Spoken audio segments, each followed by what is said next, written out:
നമസ്കാരം. ഈ വാർത്താ ദിനത്തിൽ ഇതുവരെയുള്ള വാർത്തകൾ സമഗ്രമായി പ്രേക്ഷകരെ അറിയിക്കുന്ന വാർത്താ സന്ധ്യ ആരംഭിക്കുകയാണ്. എല്ലാ പ്രേക്ഷകർക്കും വാർത്താ സന്ധ്യയിലേക്ക് സ്വാഗതം. ആദ്യ വാർത്ത: കെ നവീൻ ബാബുവിന്റെ മരണത്തിൽ കുറ്റപത്രം സമർപ്പിച്ചു.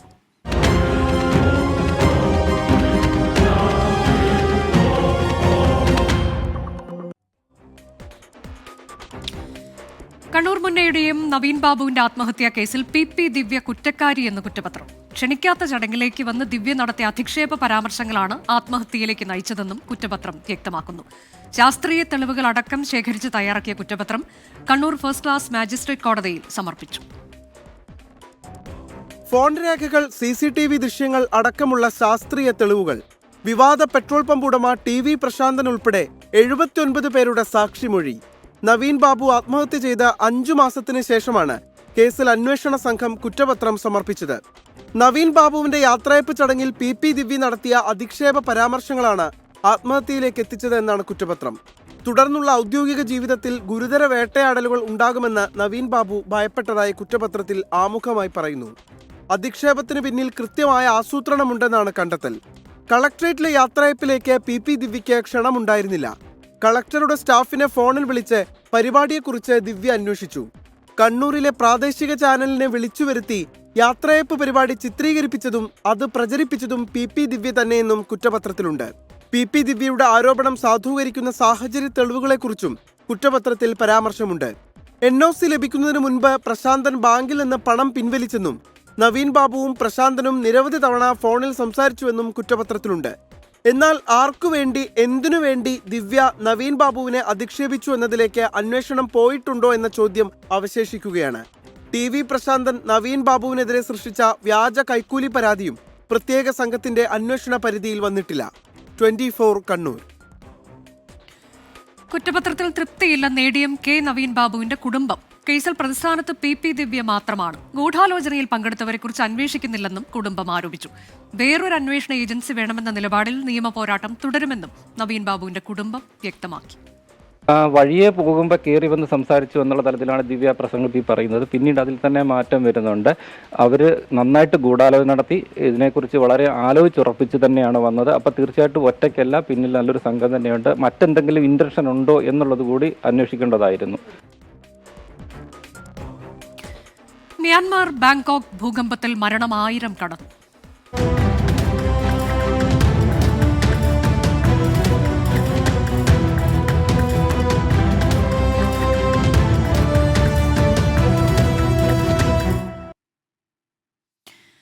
മ്യാൻമറിലും ബാങ്കോക്കിലുമുണ്ടായ ഭൂകമ്പത്തിൽ മരണം 1000 കടന്നു. 2000-ലധികം പേർക്ക് പരുക്കേറ്റതായാണ് വിവരം. മ്യാൻമറിലേക്ക് അടിയന്തര സഹായമായി 15 ടൺ അവശ്യ വസ്തുക്കൾ എത്തിച്ച് ഇന്ത്യയുടെ ഓപ്പറേഷൻ ബ്രഹ്മ.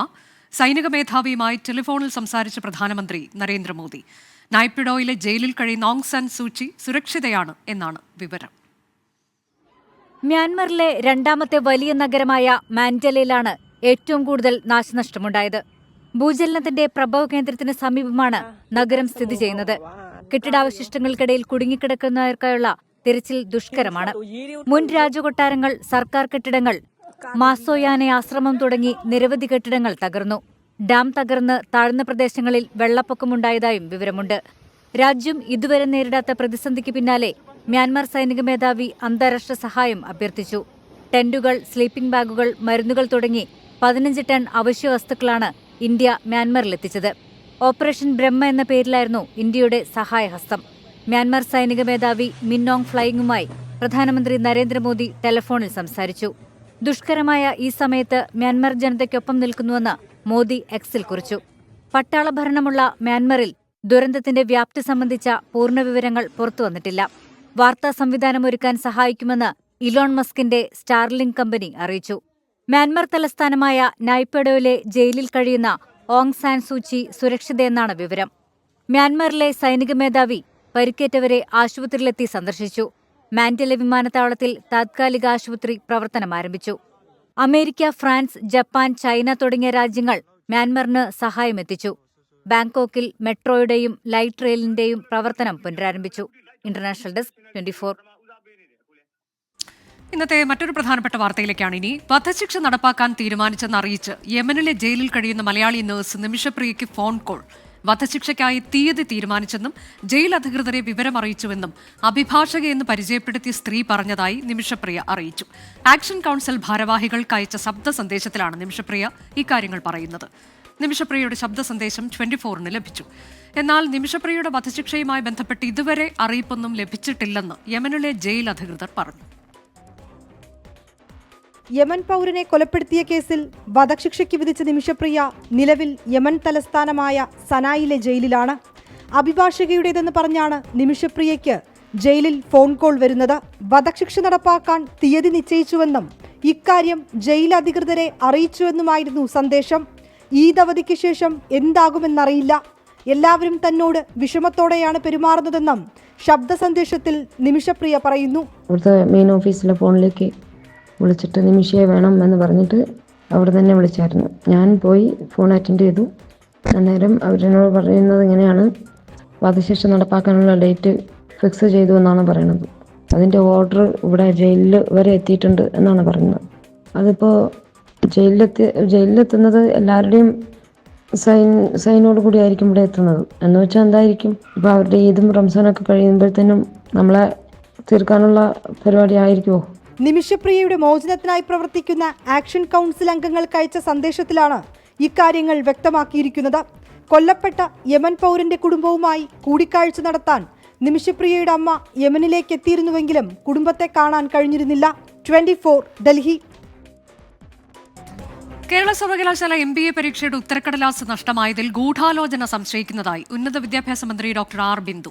വൈസ് ചാൻസലർ അടിയന്തര യോഗം വിളിച്ചു. ഏപ്രിൽ 7-ന് വീണ്ടും പരീക്ഷ നടത്താനുള്ള തീരുമാനം പുനഃപരിശോധിച്ചേക്കും. തന്റെ ഭാഗത്ത് വീഴ്ചയുണ്ടായെന്ന് ഉത്തരക്കടലാസ് ഏറ്റുവാങ്ങിയ അധ്യാപകൻ 24-നോട് പറഞ്ഞു. അന്വേഷണം ആവശ്യപ്പെട്ട് വിദ്യാർത്ഥി സംഘടനകൾ രംഗത്തെത്തി. മൂല്യനിർണ്ണയത്തിനായി കൈമാറിയ 71 ഉത്തരക്കടലാസുകളാണ് അധ്യാപകനിൽ നിന്ന് നഷ്ടപ്പെട്ടത്. ഇതോടെ 3ാം സെമസ്റ്റർ പ്രോജക്ട് ഫിനാൻസ് പരീക്ഷ വീണ്ടും ഏപ്രിൽ 7-ന് നടത്തുമെന്ന് യൂണിവേഴ്സിറ്റിയിൽ നിന്ന് വിദ്യാർത്ഥികൾക്ക് അറിയിപ്പ് ലഭിച്ചു. ഇമെയിൽ വഴിയാണ് അറിയിപ്പ് ലഭിച്ചത്. മൂല്യനിർണ്ണയത്തിന്റെ പാറ്റേൺ മനസ്സിലാക്കാൻ യൂണിവേഴ്സിറ്റിയിലേക്ക് വരുമ്പോൾ പാലക്കാടിനും ആലത്തൂരിനും ഇടയിൽ വെച്ച് ഉത്തരക്കടലാസുകൾ നഷ്ടപ്പെട്ടു എന്നാണ് അധ്യാപകന്റെ വിശദീകരണം. തന്റെ ഭാഗത്തു നിന്ന് വന്ന വീഴ്ചയാണെന്നും അധ്യാപകൻ 24-നോട് പറഞ്ഞു. ആലത്തൂരൊക്കെ ആയപ്പോഴാണ് ഞാൻ കുഴൽമന്നോ കഴിഞ്ഞപ്പോഴാണ് മനസ്സിലാക്കിയത്. അന്നത്തെ ദിവസം എല്ലാം അവിടെ പോയി എല്ലാം നോക്കി, പക്ഷെ കിട്ടിയില്ല. പക്ഷെ അതൊക്കെ ഒരു കുട്ടികളുടെ ഭാവിയാണ്, നമുക്കിപ്പോൾ ഒന്നും ചെയ്യാൻ പറ്റാതെ കളഞ്ഞുപോയി, അത്ര തന്നെ. എന്നാൽ ഉത്തരക്കടലാസ് നഷ്ടപ്പെട്ടതിൽ ഗൂഢാലോചനയുണ്ടെന്ന് ഉന്നത വിദ്യാഭ്യാസ മന്ത്രി. കേരളത്തിലെ ഉന്നത വിദ്യാഭ്യാസ മേഖലയെ നിറം കെടുത്തി കാണിക്കാൻ ബോധപൂർവം നടത്തിയ ഒരു ശ്രമമാണോ ഇത് എന്ന് കൂടി സംശയിക്കേണ്ടതുണ്ട് എന്നാണ് ഞാൻ കരുതുന്നത്. സംശയാസ്പദമായിട്ടുള്ള സാഹചര്യം ഇതിന് പിന്നിലുണ്ട്. ഈ ബന്ധപ്പെട്ട ഉദ്യോഗസ്ഥൻ 3 തവണ സർവകലാശാല നോട്ടീസ് നൽകിയിട്ടും പ്രതികരിക്കാതെ നിശബ്ദത പാലിക്കുകയാണ് ഉണ്ടായത്. യൂണിവേഴ്സിറ്റി രജിസ്ട്രാർ DGPക്ക് പരാതി നൽകി. 2 വർഷത്തെ MBA കോഴ്സ് പഠനം അവസാനിച്ച് ഭൂരിഭാഗം വിദ്യാർത്ഥികളും വിദേശത്തടക്കം ജോലിക്ക് പ്രവേശിച്ചു കഴിഞ്ഞു. വീണ്ടും പരീക്ഷ നടത്താനുള്ള തീരുമാനത്തോടെ വിദ്യാർത്ഥികളും പ്രതിസന്ധിയിലായി. അതും ഇത്രയും ഷോർട്ട് നോട്ടീസിൽ 1.5 വർഷം 6 മാസം കൊണ്ട് പഠിച്ചത് ഷോർട്ട് നോട്ടീസ് 6 ദിവസം കൊണ്ട് എഴുതണമെന്നും പറഞ്ഞാൽ, അതുമാത്രമല്ല നമ്മൾ 2-3 സ്റ്റുഡൻസ് പുറം വിദേശത്ത് നിൽക്കുകയാണ്. അവർക്ക് വരാൻ ഒരു നിർവാഹവും ഇല്ല. S4 പേപ്പർ ഇനി കാണാതാവുമല്ലോ. അത് യൂണിവേഴ്സിറ്റി റെസ്പോൺസിബിലിറ്റി ഒഴികെയാണ് ഈ എക്സാം വീണ്ടും കൺസിഡർ ചെയ്തുകൊണ്ട്. അപ്പോൾ ഇനി S4 പേപ്പർ ഇനി കാണാതില്ല, നാളെ മെയിൽ വന്നാൽ മറ്റന്നാൾ വീണ്ടും പോയി എക്സാം എഴുതാമെന്ന് പറയുന്ന ഒരു അവസ്ഥയിലോട്ട് വരും. നമ്മൾ ജൂനിയേഴ്സിറ്റി ഉണ്ടല്ലോ എക്സാം എഴുതാൻ. വൈസ് ചാൻസലർ വിളിച്ച യൂണിവേഴ്സിറ്റി പരീക്ഷാ വിഭാഗത്തിന്റെ അടിയന്തര യോഗം ചൊവ്വാഴ്ച ചേരും. പരീക്ഷാ തീയതി നീട്ടി നൽകാനാണ് ആലോചന. മൂല്യനിർണ്ണയം വേഗത്തിൽ നടത്തി റിസൾട്ട് പ്രസിദ്ധീകരിക്കാനും ആലോചിക്കുന്നുണ്ട്. വീഴ്ച വരുത്തിയ അധ്യാപകനെതിരെ നടപടിയെടുക്കും. സംഭവത്തിൽ പ്രതിഷേധിച്ച് SFI യൂണിവേഴ്സിറ്റി ആസ്ഥാനത്തേക്ക് മാർച്ച് നടത്തി.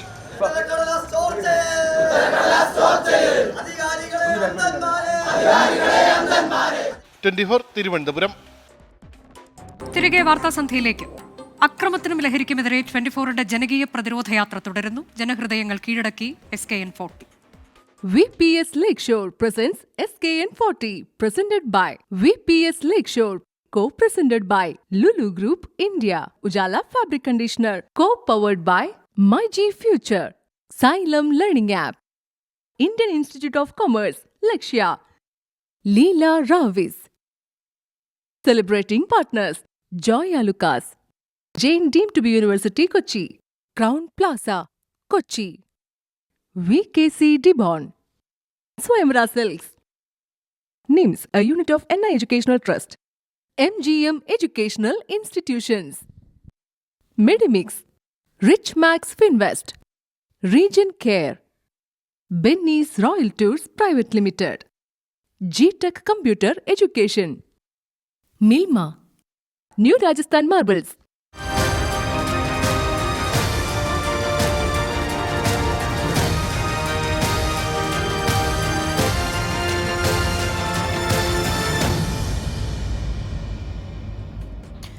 ലഹരിക്കും അക്രമത്തിനുമെതിരെ 24 chief editor R Sreekandan Nair നയിക്കുന്ന കേരള യാത്രയുടെ എറണാകുളം ജില്ലാ പര്യടനം പുരോഗമിക്കുന്നു. 2ാം ദിന പര്യടനം ഹൈക്കോർട്ട് വാട്ടർ മെട്രോ സ്റ്റേഷനിൽ നിന്നാണ് ആരംഭിച്ചത്. ആലുവയിലെ പൊതുയോഗത്തോടെയാണ് ഇന്നത്തെ പര്യടനം സമാപിക്കുക.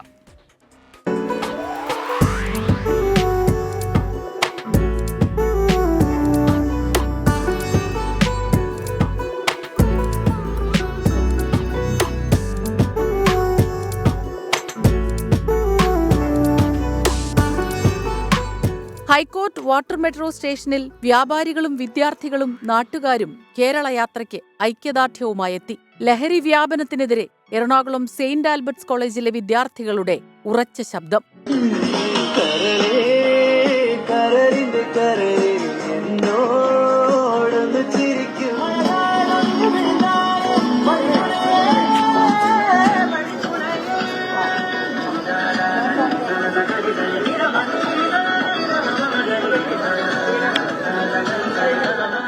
സെന്റ് ആൽബർട്ട്സിന്റെ വരാന്തയിലൊക്കെ ഈ അപരിചിതരൊക്കെ വരാറുണ്ട്? ഇത്രനായിട്ട് ഞാൻ കണ്ടിട്ടില്ല. ഐ തിങ്ക് കണ്ടാൽ പോലീസിനെ വിളിച്ചറിയും ആൾക്കാർ. ഈ ഒരു കറന്റ് സിറ്റുവേഷനിൽ ശരിക്കും ലഹരി കൂടി വരികയാണ് ചെയ്യണേ. അപ്പൊ നമ്മൾക്ക് പറ്റുന്ന അത്രയും അതിന് എതിരായിട്ട് നമ്മൾ പ്രവർത്തിക്കാൻ പറ്റുക. Kochi city police commissioner Putta വിമലാദിത്യയും യാത്രയുടെ ഭാഗമായി. അപ്പോൾ രാസലഹരിയുടെ ഉപയോഗം പലയിടത്തുണ്ട് എന്നതൊരു യാഥാർത്ഥ്യമാണ്. നമ്മളത് അനുവദിച്ചിട്ടേ പറ്റുള്ളൂ. നെക്സ്റ്റ് ഇത് കുറയ്ക്കാൻ വേണ്ടിയും അത് തടയാൻ വേണ്ടി കുറേ പദ്ധതികൾ Kochi city police, Kerala police എടുക്കുന്നുണ്ട്.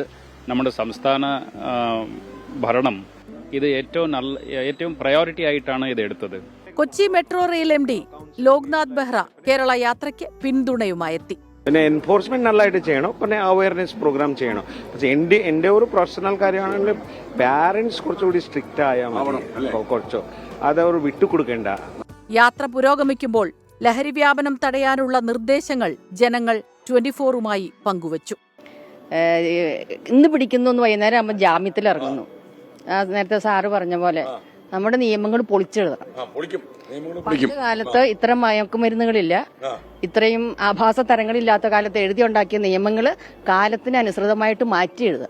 ഞങ്ങളൊരു ആദരിക്കുകയാണ്.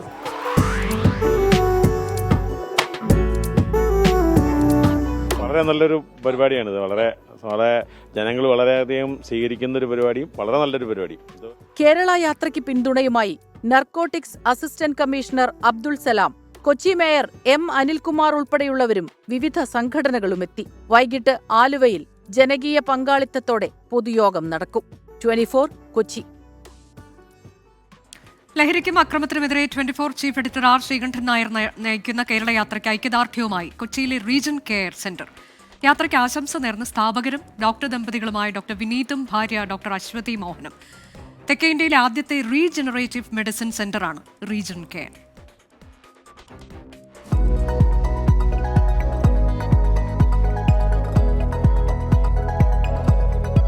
ദക്ഷിണേന്ത്യയിലെ ആദ്യ റീജനറേറ്റീവ് മെഡിസിൻ സെന്ററാണ് കൊച്ചി വെണ്ണലയിലെ റീജൻ കെയർ. രോഗം, അപകടങ്ങൾ, വാർദ്ധക്യം തുടങ്ങിയ കാരണങ്ങളാൽ നഷ്ടപ്പെട്ട ടിഷ്യൂ അല്ലെങ്കിൽ അവയവങ്ങളുടെ പ്രവർത്തനം പുനരുജ്ജീവിപ്പിക്കുന്നതാണ് ചികിത്സ. ലഹരിക്കും ആക്രമണങ്ങൾക്കുമെതിരായി 24 chief editor R Sreekandan Nair നയിക്കുന്ന കേരള യാത്രയ്ക്ക് റീജൻ കെയറിന്റെ പൂർണ്ണ പിന്തുണ.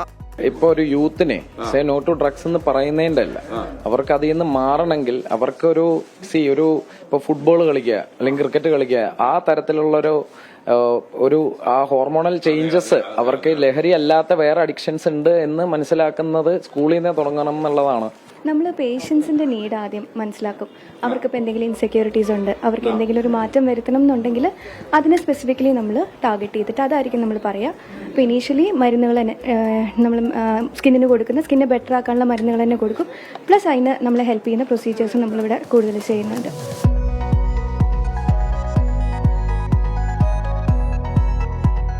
മോഡേൺ മെഡിസിനിലെ നൂതന ചികിത്സാ രീതികൾ ഒന്നാണ് പുനരുജ്ജീവന ചികിത്സ അഥവാ റീജനറേറ്റീവ് മെഡിസിൻ. രോഗിയുടെ തന്നെ രക്തത്തിൽ നിന്ന് വേർതിരിച്ചെടുക്കുന്ന പ്ലേറ്റ്ലെറ്റ് റിച്ച് പ്ലാസ്മയാണ് ചികിത്സയ്ക്കായി ഉപയോഗിക്കുന്നത്.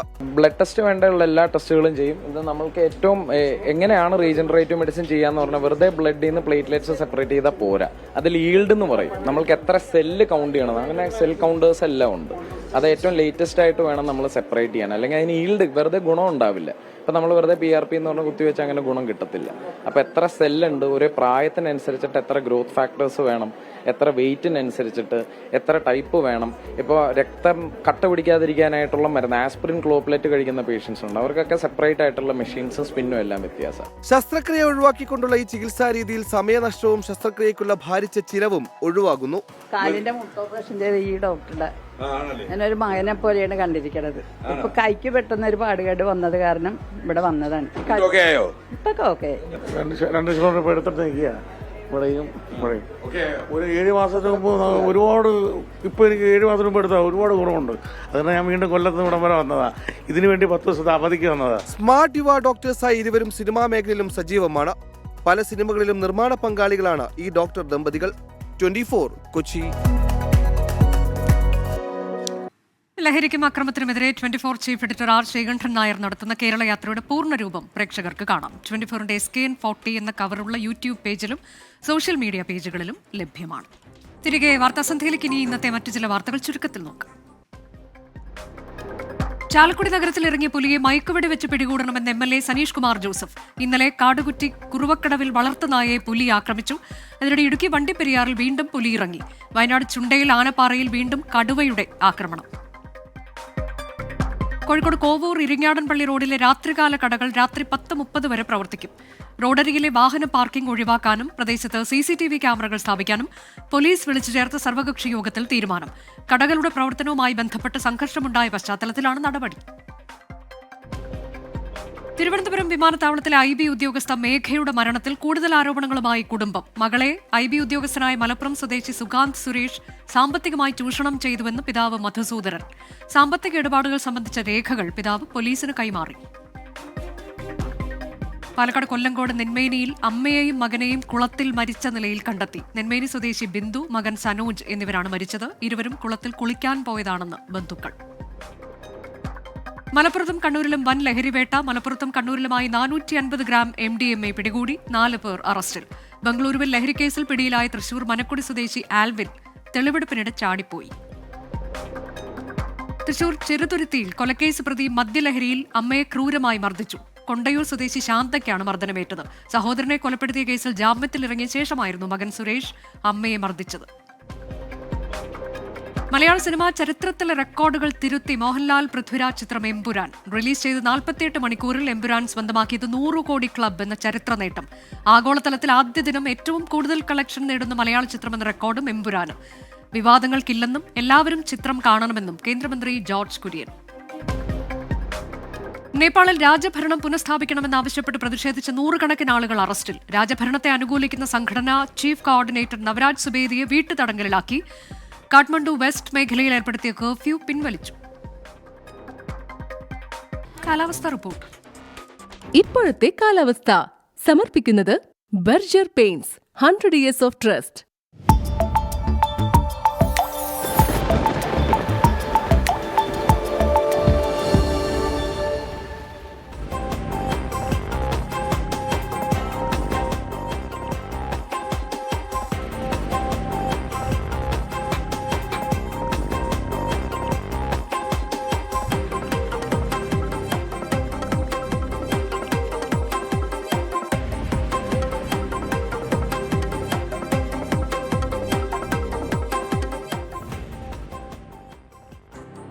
വാർത്താസന്ധ്യ അവസാനിക്കുന്നു.